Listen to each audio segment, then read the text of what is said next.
Hey, what's up? My name is Ren. Welcome back to the studio. In today's video, I'm starting a new mixed media sketchbook, and I'm so excited to share it with you guys today. You know, whenever I start a new sketchbook, there's always a lot of excitement, but it's blended in with like a little bit of hesitation, just lingering in the back of my mind.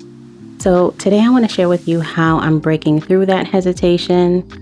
If you've seen any of my videos, you know that I love to set a good theme, and today's no different. So I want to share the themes that's been helping me to really break through my hesitation when starting this new mixed media sketchbook. I have it right here. I definitely am excited to just show you the cover because I love to personalize the covers of all of my art journals and sketchbooks, and this is so like I get so excited about these little sketchbooks because I think art should just be something that's so personal to you and just brings you a lot of joy and connectivity. So coming up with themes for my mixed media sketchbook is really a way for me to stay connected to my art practice, for me to find joy in the process again and again. So I definitely encourage you to put this video up, break out your art supplies, bust out your sketchbook because it's more fun that way. So if that sounds good to you, definitely stick around for this video. In today's video, I'm going to be sharing with you my mixed media sketchbook. In my last video, which I love that video so much, I shared with you my new art journal, and I went through a lot of the themes that I am exploring in this art journal, which was so much fun to share that with you. So I love to separate my sketchbooks, my art journals out and focus on different themes in each one. I mean, you can also, create everything that you want to create in one sketchbook, but I find that separating all of my sketchbooks and my art journals out and focusing on different themes, different components, different areas that I want to really hone in on and practice over and over again. I love to just separate those out. So this is my little mixed media sketchbook, as you know, and if you don't, I love to personalize all of my sketchbooks, all of my art journals, and this one is no different.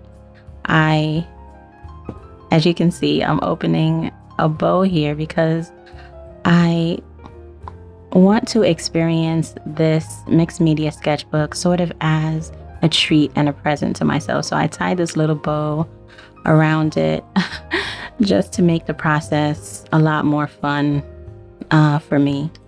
And the theme of this sketchbook, we're going to get into all of the themes, but the cover should kind of give you a clue as to what we're going to be exploring in this mixed media sketchbook. I'm so happy to share it with you today. And the front here, I made this linen cover. It's just some fabric that I painted right on. I painted this flower and just attached it with some soft gel matte.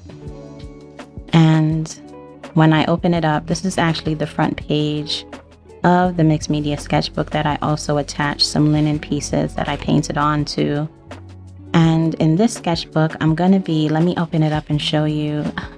I'm going to be exploring themes of texture.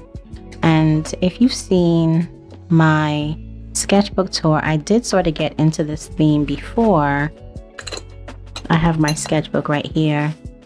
I did sort of get into this theme before in my sketchbook where I was exploring just the way my art materials make me feel. I made a video on having a sketchbook practice that you truly love. And I really believe that the more you get in tune with all of your art materials, it's the more that you're going to fall in love with and enjoy your art making practice, your sketchbook practice, and just having fun with your materials and staying connected to your materials, I think, is the way to go. I love to explore texture just as a way to stay connected to my art practice and explore the way working with different materials really affect me, diving deep into the flow state and the art process and staying open and connected in my art practice. I love to, if you've seen any of my videos, you know that I love to like rub the pages of my sketchbook. I just find that the experience is so tactile, and it just helps me to enjoy the process and come back home to this process over and over again. Because you know what, making art, let's be serious, making art, it really is a practice. And an art practice is something that you basically practice. You practice different things that you want to achieve. You practice different techniques.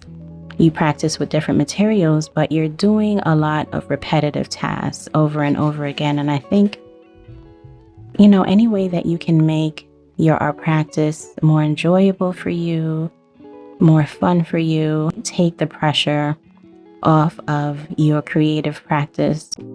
So I love to, you know, I really love this page because I was using this color in the background. It's kind of a chartreuse color, and I don't usually gravitate towards colors like this, but we're going to talk about all of that today. I prepped this blue square, and maybe I will layer on top of it, paint on top of it. Maybe I won't, I'm not sure yet, but I want to first talk about some of the themes that I really want to explore in this mixed media sketchbook.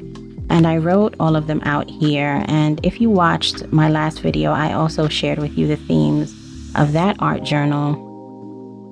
But in this sketchbook, I really want to focus on texture as a language. Because first of all, this little sketchbook here, I'm gonna drop the link in the description of where I picked this one up.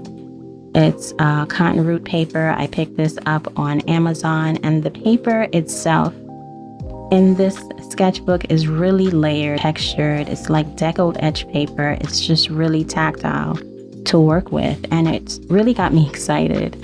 It really got me excited to explore more textures and using texture as a language of exploration of materials. So how can you achieve different textures? In what ways can you achieve textures, texture on top of texture on top of texture? You're gonna hear me say that word so much in this video because this mixed media sketchbook is all about texture for me. So whether it's layering, scraping, and you know, in this way, engaging your senses really becomes key, because when you engage your senses, you're really using your senses. You see, I wrote here senses as a compass. You're really using your senses as a compass to guide you through the creative process, to know what feels good to you, what feels good when you're making it, what feels good when you're creating, and what doesn't. Also, what doesn't, what don't you like? Maybe you use a certain technique and you don't like that particular technique, or a color that you don't like. And as I said before, when I was sharing this page, even sometimes the things that you don't like, I think it's still valuable to explore them. Either one of two things. You're either going to finalize like, yeah, I really don't like this color. I really don't like this technique. There's something about this process that I really do not enjoy. Or you're going to push yourself, push your techniques, and push your materials even further to say, maybe if I use this material in a different way, then I will enjoy it even more. Engaging your senses during this process, you know, serves as a compass for you in your artistic practice. And along with using your senses ties into emotions. And my art practice is really rooted in emotions. Emotions really guide me in my art practice, in the way that I feel when I create. And I love to share all of the emotions, even though sometimes this is not something that a lot of people may think about or talk about. So when you use your senses, when you dive deep into the flow state and you use your emotions, I wrote here emotions in the surface. So when I say surface, I literally mean I literally mean the surface of the paper, like the different layers, the textures of the paper. What kind of emotions do they make you feel? You can assign emotions to your different techniques, whether it's something that's very scratchy, right? Something that's very scratchy. You can assign different emotions to this. Like, how do you feel today when you're layering all these all these materials that are scratchy and kind of like coarse? Is that an emotion that you need to release today? Are you feeling restless? Or maybe it's the smoothness, like right here, it's the smoothness of the paint, right? The smoothness of the layers. And really just diving deep into your emotional state when you're creating, I think is such a benefit. I think being an artist, there's so many benefits to diving deep into your artistic process. And I think emotional healing and really just diving deep into your emotional state, because let's be real, life is crazy. We all deal with so much on a day-to-day basis. And I think the beautiful, beautiful thing about being an artist, about being a creative, is you get the opportunity and the privilege to really dive into your artistic process in a really deep way to explore themes and the themes in your life. And I think that that's just beautiful. Also, another theme that I want to explore is really imperfection as the surface. I was talking about emotions on the surface, but really also about imperfection. And imperfection is something that I return to over and over again as a theme to explore in my practice. I think overall in my practice, I really explore the theme of imperfection and really letting go little by little every time I sit down to make, every time I sit down to create. I'm letting go of some sort of imperfection, whether it's the way I show up, whether it's in the process, whether it's in the feeling. In some way, I'm just letting go of imperfection.